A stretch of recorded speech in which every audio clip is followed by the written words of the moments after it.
Hello and welcome. इस lecture के अंदर हम डिस्कस करेंगे meaning and elements of state, मतलब स्टेट का मीनिंग क्या होता है और उसके एलिमेंट्स क्या होते हैं, और उसी के साथ साथ हम स्टेट, सोसाइटी और नेशन के बीच में डिफरेंस देखेंगे।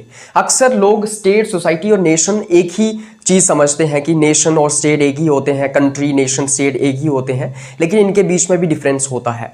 जब मैं स्टेट की बात करता हूं तो आपके माइंड में आता होगा उत्तर प्रदेश, उत्तराखंड, महाराष्ट्र, ये सब स्टेट्स आपके माइंड में आती होंगी। लेकिन यहाँ पे हम इन सब स्टेट्स की बात नहीं कर रहे हैं। पॉलिटिकल साइंस की टर्मिनोलॉजी में हम उत्तर प्रदेश, महाराष्ट्र को स्टेट नहीं लेते हैं, बल्कि हम एक देश को स्टेट लेते हैं। उत्तर प्रदेश, महाराष्ट्र ये सब प्रोविंसेस हैं। तो स्टेट का क्या मतलब हुआ? देखो, एक बड़ी फेमस डेफिनेशन है स्टेट के ऊपर जो गार्नर ने दी है। गार्नर एक पॉलिटिकल थिंकर है। उन्होंने कहा state is a community of persons permanently occupying a definite territory independent of external control and possessing an organized government. मतलब स्टेट जो है वो लोगों की एक कम्युनिटी है जो एक जगह पे रहते हैं और साथ ही साथ उनकी एक अपनी गवर्नमेंट होती है और उनके ऊपर कोई एक्सटर्नल कंट्रोल नहीं होता है। मतलब इसी डेफिनेशन से हम एलिमेंट्स निकाल सकते हैं स्टेट के। तो इस डेफिनेशन से हम 4 एलिमेंट्स निकाल सकते हैं स्टेट के, जैसे कि the state is the community of persons, मतलब लोगों की एक कम्युनिटी है। मतलब पॉपुलेशन पहला एलिमेंट, मतलब लोगों का होना जरूरी है। तो सबसे पहले स्टेट के अंदर सबसे पहला एलिमेंट क्या आता है? पॉपुलेशन। मतलब स्टेट के अंदर लोग होना बड़ा जरूरी होता है। जैसे इंडिया है, इंडिया एक स्टेट है और इंडिया के अंदर 140 करोड़ से ज्यादा पॉपुलेशन है। तो मतलब क्या हिंदुस्तान में पॉपुलेशन है? तो बिल्कुल है। तो सबसे पहले क्या आता है? पॉपुलेशन। वो जो पॉपुलेशन होगी, वो जो लोग होंगे, वो किसी एक जगह पे रह रहे होंगे। तो बिल्कुल हिंदुस्तान में भी लोग एक जगह पे रहते हैं जिसको हम हिंदुस्तान कहते हैं, जो कश्मीर से लेके कन्याकुमारी तक, यहाँ पे दिब्रूगढ़ से लेके, यहाँ पे रन ऑफ कच्छ से लेके दिब्रूगढ़ असम तक, ये जो सारी की सारी ज़मीन है, जगह है, यहाँ पे लोग रहते हैं। तो सेकंड इसका एलिमेंट आ गया टेरिटरी, मतलब जगह का होना ज़रूरी है। तो एक डेफिनेट ज्योग्राफिकल टेरिटरी का होना बड़ा ज़रूरी होता है। जैसे कि हिंदुस्तान में भी एक डेफिनेट टेरिटरी है, कश्मीर से लेके कन्याकुमारी तक और गुजरात से लेके असम तक। लैंड, वाटर, एयर, स्पेस भी इस टेरिटरी में आता है। जैसे हमारी अपनी ज़मीन है, हमारा पानी है, समुंदर है, हमारे दरिया हैं, साथ ही साथ हमारा ओशन का हिस्सा भी हमारे साथ है कुछ, और उसी के साथ साथ हमारी स्पेस, मतलब हिंदुस्तान के ऊपर जो स्पेस है वो भी हिंदुस्तान की है। कोई पाकिस्तान का जो एयरप्लेन है वो हिंदुस्तान की स्पेस से नहीं गुजर सकता है। तो हमारी स्पेस जो है वहाँ से कौन सा एरोप्लेन गुजरेगा नहीं गुजरेगा वो हम डिसाइड करेंगे। तो सबसे पहले आपके पास पॉपुलेशन होना बड़ा ज़रूरी होता है। दूसरा, आपके पास जगह होनी चाहिए जहाँ पे वो पॉपुलेशन रह रही है। और तीसरा, आपके पास होनी चाहिए गवर्नमेंट, मतलब इस देश के अंदर एक गवर्नमेंट होनी चाहिए आपकी जो इस देश को चलाएगी। मतलब एक ऐसी मशीनरी जो पूरे के पूरे देश को चलाती है और कानून वगैरह इन्फोर्स करने का काम करती है, कानून को इम्प्लीमेंट करती है, कानून बनाने का काम करती है। और लास्ट में सबसे इंपॉर्टेंट एलिमेंट जो है वो है इंडिपेंडेंट ऑफ एक्सटर्नल कंट्रोल, मतलब सोवरेनिटी का होना बड़ा जरूरी है। सोवरेनिटी का मतलब क्या होता है? सोवरेनिटी का मतलब होता है सुप्रीम डिसीजन मेकिंग एबिलिटी। मतलब हमारा जो देश है, जो हिंदुस्तान है, जहां पे लोग रह रहे हैं, एक जगह है, गवर्नमेंट है, वहां पे वो लोग जो है वो अपने फैसले खुद ले सकें। मतलब हमारे ऊपर कोई दूसरे किसी देश का कंट्रोल ना हो। ऐसा ना हो जैसे 1947 से पहले ब्रिटिशर्स जहां पे रूल किया करते थे। तो मतलब हिंदुस्तान के अंदर के मामले भी हम खुद देखेंगे, हमारी सरकार देखेगी, और हिंदुस्तान के बाहर के मामले भी हिंदुस्तान की सरकार देखेगी। तो हिंदुस्तान को अंदर से कैसे चलाना है, इंटरनल डिसीजन मेकिंग भी हमारी गवर्नमेंट करेगी, हम करेंगे। और हमारे फॉरेन अफेयर्स जो होंगे, हमारे इंटरनेशनल रिलेशंस जो होंगे, बाकी कंट्रीज के साथ हमारे कैसे संबंध होंगे, वो भी हमारी गवर्नमेंट खुद डिसाइड करेगी। तो इसी का मतलब होता है सोवरेनिटी। सोवरेनिटी मतलब सुप्रीम डिसीजन मेकिंग एबिलिटी, मतलब हमारे देश के अंदर के फैसले भी हम खुद लेंगे, हमारी सरकार लेगी, और बाहर के फैसले कि चाइना के साथ हमारे कैसे रिलेशन होंगे, पाकिस्तान के साथ हम ट्रेड करेंगे या नहीं करेंगे, ये भी हम खुद करेंगे, हमारी सरकार करेगी। कोई और अमेरिका जो है, यूएसए जो है, वो यहां पे आके फैसले नहीं ले सकता हिंदुस्तान के अंदर कि हिंदुस्तान को कैसे चलाना है। हम खुद ये डिसाइड करेंगे, हमारी गवर्नमेंट खुद ये डिसाइड करेगी। तो इसी डेफिनेशन से 4 एलिमेंट्स निकल के आते हैं। मैंने आपको बताया the state is the community of persons, लोगों की एक कम्युनिटी है, मतलब लोगों का होना बड़ा जरूरी होता है। Population, permanently occupying a definite territory, एक जगह पे वो लोग रहते हैं, मतलब एक टेरिटरी होना जरूरी है। जैसे कि हिंदुस्तान की एक जमीन है, एक टेरिटरी है, डेफिनेट ज्योग्राफिकल एरिया का होना बड़ा जरूरी होता है, जिसके अंदर लैंड आती है, वाटर आता है, एयर स्पेस आती है, और उसी के साथ साथ हमारे पास एक गवर्नमेंट का होना बड़ा जरूरी होता है। मतलब एक ऐसी मशीनरी जो स्टेट को चलाएगी, मतलब इस पूरे के पूरे इस जगह को और यहाँ पे रहने वाले लोगों को चलाएगी और कानून वगैरह पालन करवाएगी। और उसी के साथ साथ सोवरेनिटी का होना बड़ा इंपॉर्टेंट होता है कि ये जो जहाँ पे लोग रह रहे हैं, जहाँ पे एक ज़मीन है, मतलब हिंदुस्तान जैसा जो देश है, वहाँ पे हिंदुस्तान की सरकार या लोग खुद अपने फैसले लें कि हिंदुस्तान को अंदर से कैसे चलाना है, यहाँ पे कैसे सिस्टम चलेगा अंदर का, और बाहर हमारे बाकी देशों के साथ कैसे रिलेशंस होंगे, हम किसके साथ ट्रेड करेंगे, किसके साथ नहीं करेंगे, किसके साथ हमारे अच्छे रिलेशन होंगे, किसके साथ हमारे बुरे रिलेशंस होंगे, ये भी हम खुद डिसाइड करेंगे, कोई बाहर से डिसाइड ना करे आके। उसी को हम सोवरेनिटी कहते हैं और सोवरेनिटी बड़ा इंपॉर्टेंट एलिमेंट होता है। तो इसका मतलब क्या हुआ, 1947 से पहले हमारे डिसीजंस, 1947 से पहले क्या हिंदुस्तान एक स्टेट थी? देखो, इंडिया के पास उस वक्त पॉपुलेशन भी थी, लोग रह रहे थे, उस वक्त हमारे पास जमीन भी थी, बिल्कुल थी, हमारे पास जगह थी, उसी के साथ साथ हमारे पास गवर्नमेंट भी थी उस टाइम पे, लेकिन हमारे पास सोवरेनिटी नहीं थी, हमारे पास अपने फैसले लेने की शक्ति नहीं थी। तो हमारे फैसले कौन लेता था? 1947 से पहले ब्रिटिशर्स लिया करते थे। इसका मतलब हमारे पास सोवरेनिटी नहीं थी, इसका मतलब हम स्टेट नहीं थे। तो हम उससे पहले कंट्री हो सकते हैं, मतलब हम एक कंट्री हो सकते हैं, लेकिन हम स्टेट नहीं थे। स्टेट हम तब होंगे जब हमारे पास ये चारों एलिमेंट्स होंगे। जैसे अगर मैं नेपाल की बात करूं, एक नेपाल कंट्री है, नेपाल के पास क्या पॉपुलेशन है? बिल्कुल है। क्या वहां पे टेरिटरी है, जगह है? बिल्कुल है। क्या वहां पे गवर्नमेंट है? बिल्कुल है। क्या वहां पे सोवरेनिटी है, मतलब वो अपने फैसले खुद लेते हैं? क्या वो अंदर के फैसले और बाहर के फैसले खुद लेते हैं? बिल्कुल लेते हैं। तो इसका मतलब क्या हुआ कि नेपाल क्या है? एक स्टेट है। नेपाल क्या है? एक स्टेट है। तो स्टेट उसको माना जाएगा जिसके पास ये चार एलिमेंट्स हैं, पॉपुलेशन, टेरिटरी, गवर्नमेंट और सोवरेनिटी। सोवरेनिटी मैं फिर से आपको समझा देता हूं। सोवरेनिटी मतलब अपने फैसले लेने की क्षमता, मतलब इस देश के अंदर, हिंदुस्तान के अंदर हम खुद अपने फैसले लेंगे। हमारी सरकार फैसले लेगी कि हिंदुस्तान को अंदर से कैसे चलाना है, यहां पे बच्चों को क्या पढ़ाया जाएगा, कौन सी स्कीम्स लागू की जाएंगी, कौन से कानून बनाए जाएंगे, ये हम खुद तय कर रहे हैं, हमारी सरकार तय कर रही है। और हमारे पाकिस्तान के साथ कैसे रिलेशन है, चाइना के साथ कैसे रिलेशन है, कौन सी इंटरनेशनल ट्रीटी हम साइन करेंगे, किसके साथ हम ट्रेड करेंगे, किसके साथ नहीं करेंगे, ये भी हमारी गवर्नमेंट तय कर रही है। कोई बाहर की गवर्नमेंट हमारे डिसीजंस नहीं ले रही है यहां पे आके। अगर बाहर की गवर्नमेंट यहां पे हिंदुस्तान के अंदर डिसाइड करती कि कौन सा कानून बनाना है, तो हमारे पास सोवरेनिटी नहीं है। इसका मतलब हम खुद अपने फैसले नहीं ले पा रहे हैं। तो सोवरेनिटी का होना बड़ा जरूरी होता है। तो these 4 elements are the essential criteria of state. अगर एक देश को एक स्टेट कहा जाना है तो किस बेसिस के ऊपर कहा जाएगा? अगर उसके पास ये 4 एलिमेंट्स हैं, that is population, territory, government and sovereignty. ये 4 एलिमेंट्स का होना बड़ा जरूरी होता है। तो मैंने आपको बताया 1947 से पहले हम स्टेट नहीं थे, क्योंकि हमारे पास सोवरेनिटी नहीं थी। हमारे पास पॉपुलेशन, टेरिटरी, गवर्नमेंट बिल्कुल थी, लेकिन सोवरेनिटी नहीं थी। तो हम स्टेट नहीं थे। हमें उस वक्त कंट्री कहा जाता है, कंट्री कहा जा सकता है, हम उस वक्त कंट्री हो सकते हैं। कंट्री बेसिकली एक ज्योग्राफिकल एक्सप्रेशन होती है। कंट्री किसको कहा जाता है? भाई एक जमीन है और उस जमीन पे कुछ लोग रह रहे हैं, उसी को हम कंट्री कहते हैं। बात समझ आई? तो 1947 से पहले हम कंट्री बेशक थे, हम कंट्री उस वक्त थे, लेकिन हम स्टेट नहीं थे। तो कंट्री बेसिकली ज्योग्राफिकल एक्सप्रेशन है कि भाई एक जमीन है, उस जमीन के ऊपर लोग रह रहे हैं, दैट इज कंट्री। लेकिन स्टेट के अंदर जो है ये 4 एलिमेंट्स का होना बड़ा जरूरी होता है, तभी हम एक कंट्री को स्टेट कहेंगे। बात समझ आ गई? अब आइए समझते हैं सोसाइटी किसको बोलते हैं और नेशन किसको बोलते हैं। हमने समझ लिया कि स्टेट क्या होती है। स्टेट के पास 4 एलिमेंट्स होते हैं, that is population, territory, government and sovereignty. Let us understand now what is society. जब मैं सोसाइटी की बात करता हूं, सोसाइटी होती है समाज। आपने सुना होगा समाज, समाज, राइट? तो सोसाइटी किसको कहते हैं? समाज को कहते हैं। So society is a group of people living together and depending on each other for daily needs. देखो, सोसाइटी एक लोगों का ग्रुप होता है जो कि एक दूसरे के ऊपर डिपेंड हैं और इकट्ठा रहते हैं। जैसे कि बहुत सारे लोग इकट्ठे रह रहे हैं, एक दूसरे के ऊपर डिपेंड कैसे हैं? तो भाई एक दूसरे के ऊपर डिपेंड तो है ही। जैसे कि मैं अपनी बात करूं, मैं एक समाज में रहता हूं, मैं बाकी लोगों के ऊपर डिपेंड हूं। कैसे? जैसे कि मुझे ये मार्कर चाहिए था, खुद तो नहीं बना सकता था, तो किसी ने बना के मेरे को दिया। मुझे बाल कटवाने हैं, खुद तो नहीं काट सकता हूं, ना ही काटेगा। मुझे कपड़े चाहिए, कोई और बनाएगा, कहीं शॉप से खरीदूंगा। मुझे चप्पल चाहिए, मोची बनाएगा।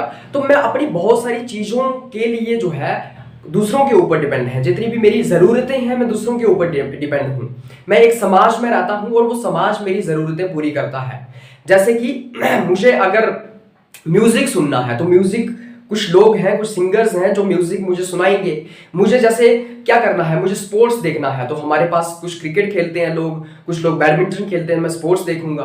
तो मैं आइसोलेशन में खुद नहीं रह सकता हूँ, मैं अपनी जरूरतें सारी पूरी नहीं कर सकता हूँ। इमोशनल नीड्स या फिजिकल नीड्स या फिर जो भी मेरी सेक्सुअल नीड्स है, मैं खुद अपनी वो पूरी नहीं कर सकता हूँ। तो मुझे लोगों की जरूरत होगी, राइट। मुझे माँ का प्यार चाहिए, मुझे बाप का प्यार चाहिए, मुझे जो है वो किसी एक अच्छी सी पार्टनर का इमोशनल सपोर्ट चाहिए, राइट। मुझे जो है वो कपड़े पहनने हैं, मुझे बाल कटवाने हैं, मुझे खाना खाना है। वो खाना जो है बना मैं खुद सकता हूँ, लेकिन सब्जी में खुद नहीं उगा सकता हूँ ना, तो मुझे मार्केट से लानी पड़ेगी। सो बेसिकली सोसाइटी एक समाज होता है, कई सारे लोग आपस में एक इकट्ठे रहते हैं और एक दूसरे के ऊपर डिपेंड होते हैं, उसी को हम सोसाइटी कहते हैं।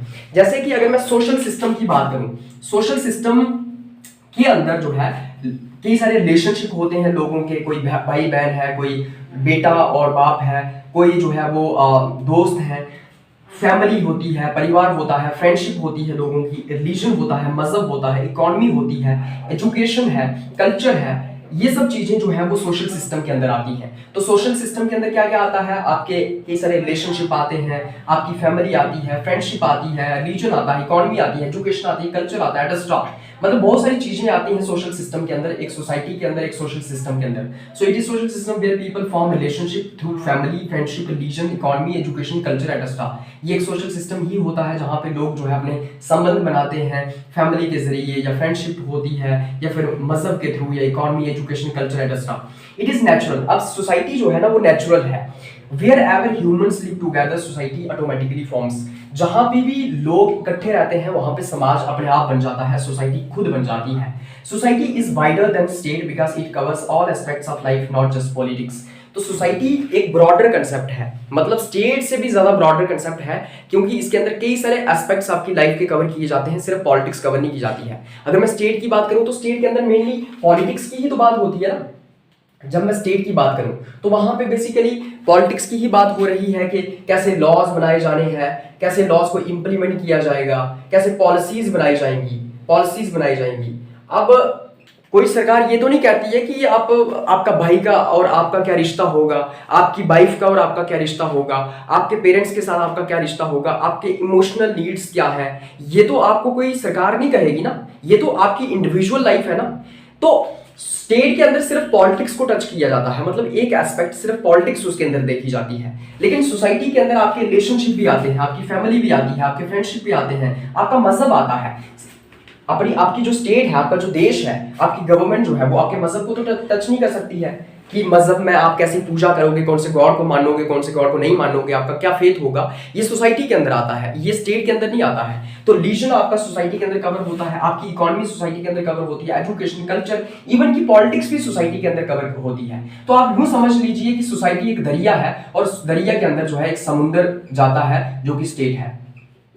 आप यूं समझ लीजिए कि सोसाइटी एक बहुत बड़ा पेड़ है, एक वृक्ष है, और उस वृक्ष की एक शाख है क्या, स्टेट। आप यूं समझ लीजिए कि सोसाइटी एक परिवार है और उस परिवार का एक जो है वो एक बच्चा जो है वो एक उस परिवार का एक मेंबर जो है वो स्टेट है। तो स्टेट एक नैरो कंसेप्ट है। स्टेट जो है वो एक सिर्फ और सिर्फ पॉलिटिक्स को कवर करती है, लेकिन समाज के अंदर बहुत कुछ आ जाता है जिसके अंदर स्टेट भी आ जाती है अपने आप में। अब जरूरी नहीं है कि जो समाज है, जो सोसाइटी है, वो स्टेट ही हो, है ना। जैसे फॉर एग्जांपल इंडियन सोसाइटी, जब मैं इंडियन सोसाइटी की बात करता हूं, इंडियन सोसाइटी के अंदर हिंदू आ जाते हैं, मुस्लिम आते हैं, क्रिश्चियन आते हैं, बुद्धिस्ट आते हैं, सिख आते हैं, सब आ जाते हैं।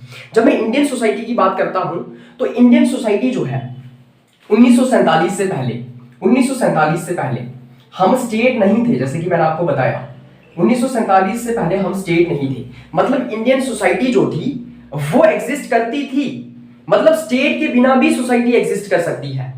इंडियन सोसाइटी 1947 से पहले भी थी, हिंदुस्तान का समाज था, हमारे रिलीजन थे, हमारे कल्चर थे, हमारी भाषाएं थी, हमारे रिलेशनशिप थे। 1947 से पहले भी हमारा समाज हुआ करता था, हम सोसाइटी हुआ करते थे, इंडियन सोसाइटी हुआ करती थी, लेकिन इंडियन स्टेट नहीं हुआ करती थी, इंडिया स्टेट नहीं थी। तो सोसाइटी जो है वो स्टेट के बिना भी एग्जिस्ट कर सकती है, और अगर स्टेट हो भी तब भी सोसाइटी एग्जिस्ट कर सकती है। जैसे अब अगर मैं इंडियन सोसाइटी की बात करूं तो यहाँ पे स्टेट है।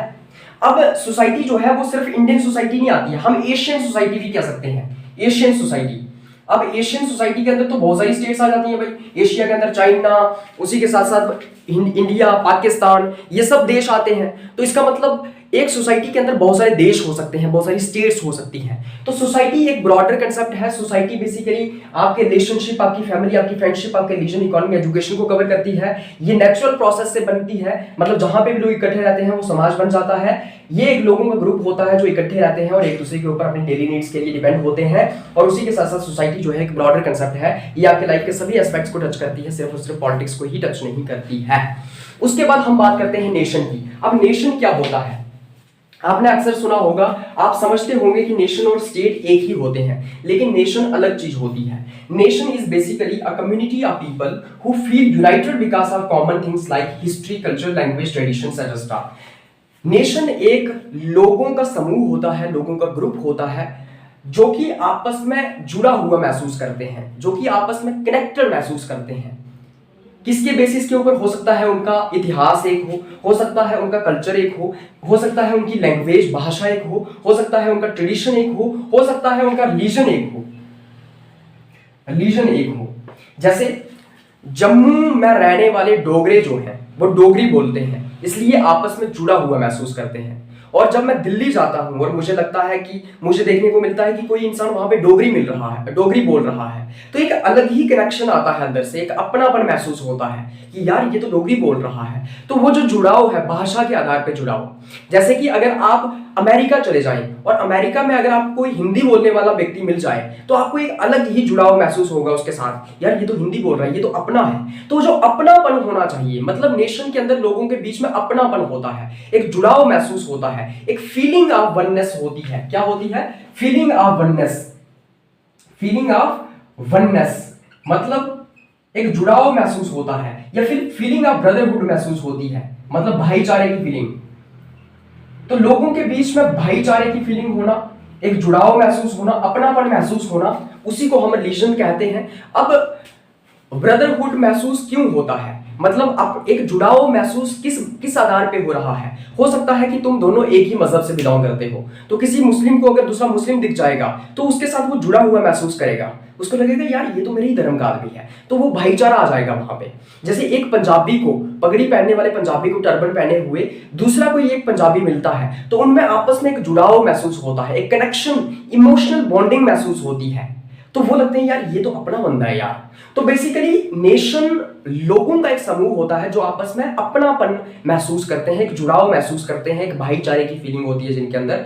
और वो फीलिंग किसी भी बेसिस के ऊपर हो सकती है, हो सकता है उन सभी का इतिहास एक हो, कल्चर एक हो, लैंग्वेज एक हो, ट्रेडिशन एक हो। जैसे कश्मीरियों की अगर मैं बात करूं तो कश्मीरियों में एक जुड़ाव सा है, क्योंकि वो सारे कश्मीरी भाषा बोलते हैं, वहां का वो कल्चर उनका एक है, तो उनमें वो अपनापन महसूस होता। तो एक कश्मीरी को दूसरा कश्मीरी कहीं तमिलनाडु में दिख जाएगा तो वो एक बॉन्डिंग क्रिएट होगी उन दोनों के बीच में कि यार ये तो अपना है, ये तो कश्मीर से आता है। तो कल्चरल कनेक्शन है, कल्चर के बेसिस के ऊपर वो आपस में जुड़ा हुआ महसूस कर रहे हैं, भाषा के बेसिस के ऊपर, और जहां पे वो रहते हैं उस टोपोग्राफी के बेसिस के ऊपर में वो जुड़ा हुआ महसूस कर रहे हैं। तो बात समझ आ गई? नेशन के अंदर लोग जो रह रहे हैं, मतलब जो लोग होते हैं उनके आपस में कनेक्शन होना चाहिए, जुड़ा हुआ महसूस होना चाहिए, एक अपनेपन की फीलिंग होनी चाहिए, एक भाईचारा होना चाहिए, एक वननेस की फीलिंग होनी चाहिए, उसी को हम नेशन कहेंगे। It's about emotional and cultural unity. Nation emotional और कल्चरल यूनिटी इसके अंदर आती है, मतलब इमोशनली आप कनेक्टेड हैं, या कल्चरली आप कनेक्टेड हैं, या ट्रेडिशन के बेसिस के ऊपर आप कनेक्टेड हैं, या रिलीजियस बेसिस के ऊपर आप कनेक्टेड हैं, या लिंग्विस्टिक, लैंग्वेज, भाषा के आधार पर आप जुड़े हुए हैं। A nation may or may not have state। अब एक नेशन स्टेट हो भी सकता है और नहीं भी हो सकता है। मान लो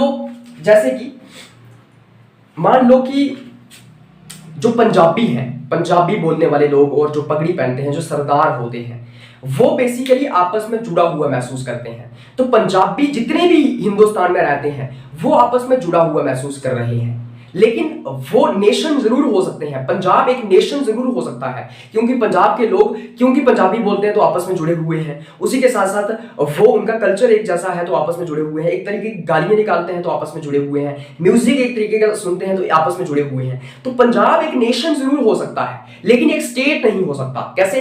क्योंकि स्टेट होने के लिए आपके पास गवर्नमेंट होनी चाहिए, आपके पास पॉपुलेशन होनी चाहिए, आपके पास क्या होना चाहिए, आपके पास जो है वो टेरिटरी होनी चाहिए और आपके पास सोवरेनिटी होनी चाहिए। तो क्या पंजाब आपके पास पॉपुलेशन है? बिल्कुल है। क्या टेरिटरी है, जगह है? बिल्कुल है।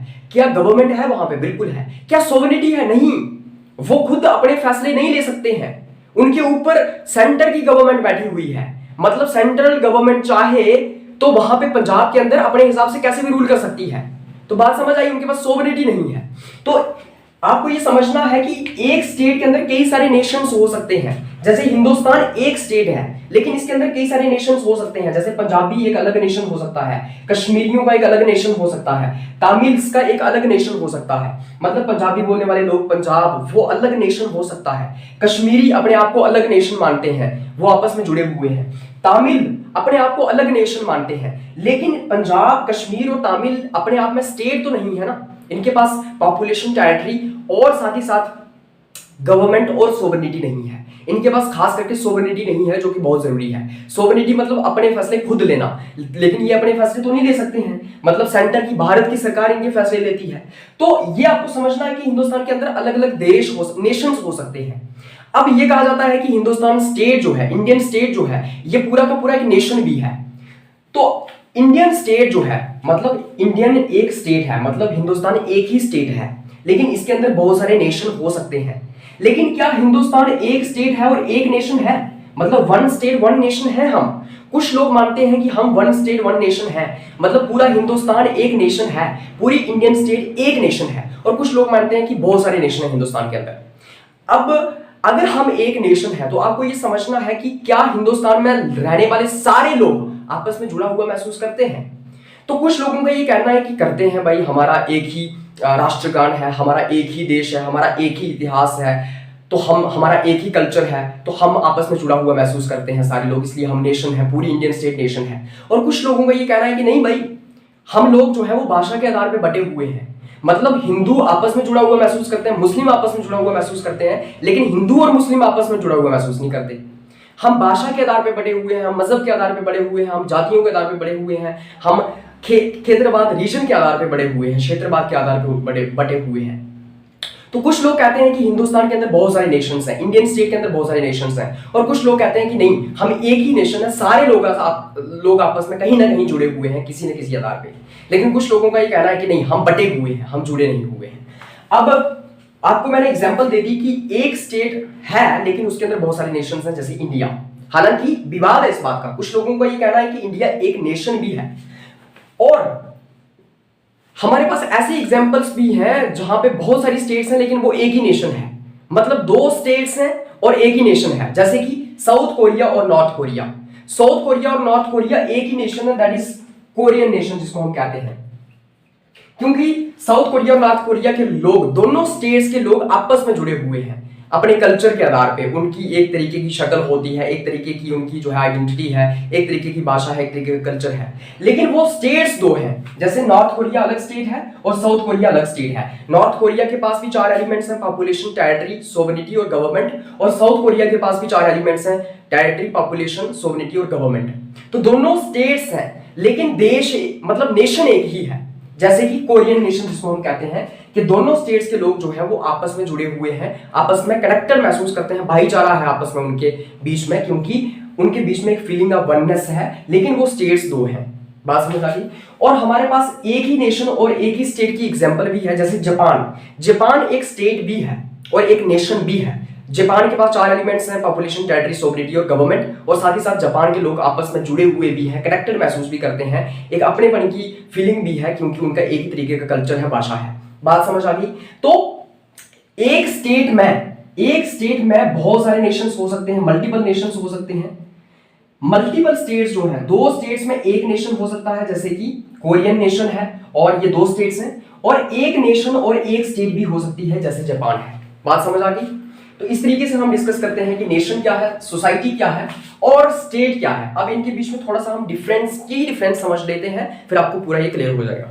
अब आइए इनके बीच में हम एक की डिफरेंस देख लेते हैं कि स्टेट और सोसाइटी के बीच में क्या डिफरेंस होता है, और स्टेट वर्सेस नेशन के बीच हम डिफरेंस देखने की कोशिश करेंगे।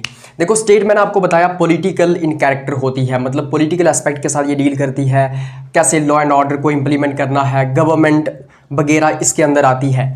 लेकिन सोसाइटी एक सोशल सिस्टम के साथ डील करती है, कि जिसके अंदर फैमिली आता है, रिलीजन आता है, कल्चर, इकोनॉमी, एजुकेशन, मतलब स्टेट सिर्फ और सिर्फ पॉलिटिकल एस्पेक्ट के साथ डील करती है, लॉ ऑर्डर और गवर्नमेंट के साथ डील करती है, लेकिन सोसाइटी के अंदर family, religion, culture, economy, education ये सब आता है। तो सोसाइटी एक ब्रॉडर टर्म है।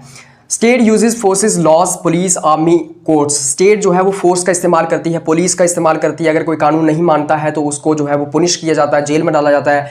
आर्मी का इस्तेमाल करती है, कोर्ट्स का इस्तेमाल करती है। लेकिन समाज, सोसाइटी जो है वो कस्टम्स के ऊपर, मॉरल्स के ऊपर, कॉपरेशन के ऊपर काम करते हैं। इनके पास कोई फोर्स का कोई प्रावधान नहीं होता है। अगर आप किसी समाज की बातें नहीं मान रहे हैं तो चलता है, अगर नहीं मान रहे हैं तो क्या होगा, वही समाज के अंदर आपका जीना हराम हो जाएगा। फॉर एग्जांपल, एक समाज इस चीज़ के ऊपर यकीन रखता है कि लड़कियों को जो है वो लड़कों के साथ नहीं चलना चाहिए शादी से पहले, ये एक समाज का मानना है।